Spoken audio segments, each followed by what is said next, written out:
Neighbors in one Raytown area say this is an act of pure meanness. One of the red-tailed hawks that live in their neighborhood was shot by someone with a crossbow. It's kept them busy trying to get help for the bird and hoping to find who abused the animal.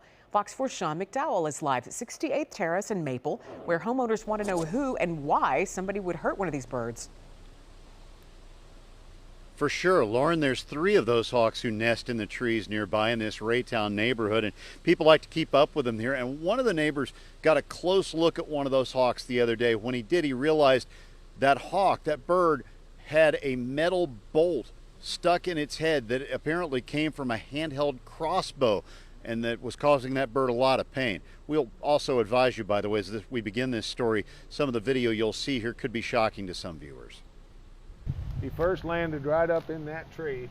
The 3 red-tailed hawks that nest near this Raytown neighborhood are family favorites. When one homeowner grabbed a photo of this first-year hawk on Tuesday, it was easy to see signs of abuse. Somebody shot it with a small metal bolt, the arrow that flies from a handheld crossbow.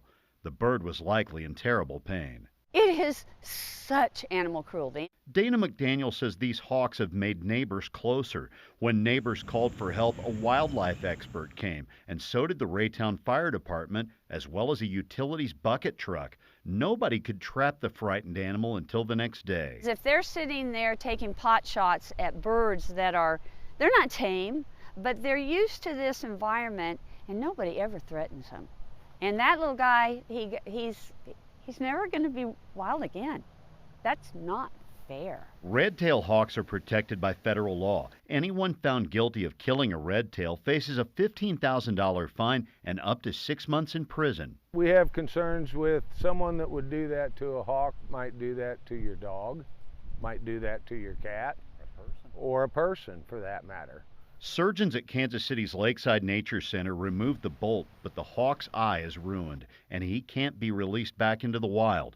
Jackie Blessington, the center's director, says this bird was fortunate neighbors were looking out. He was lucky in the respect that somebody found him and was able to get to him before the alternative happened, which would have been a slow, potentially painful death for this animal because he wouldn't have been able to recover in the wild. The Lakeside Nature Center took in 70 injured red-tailed hawks a year ago, within the past year, I should say, and very few of those showed signs that they'd been abused by humans. So this is a pretty shocking incident for them. By the way, that agency plans to report this incident to the federal government, specifically to the U.S. Department of Fish and Wildlife. Lauren, they're asking that if anybody in the public knows what caused this animal to be abused in this way, to give a quick call to the Lakeside Nature Center in Kansas City. They do great work there. Sean, thank you. Sean McDowell.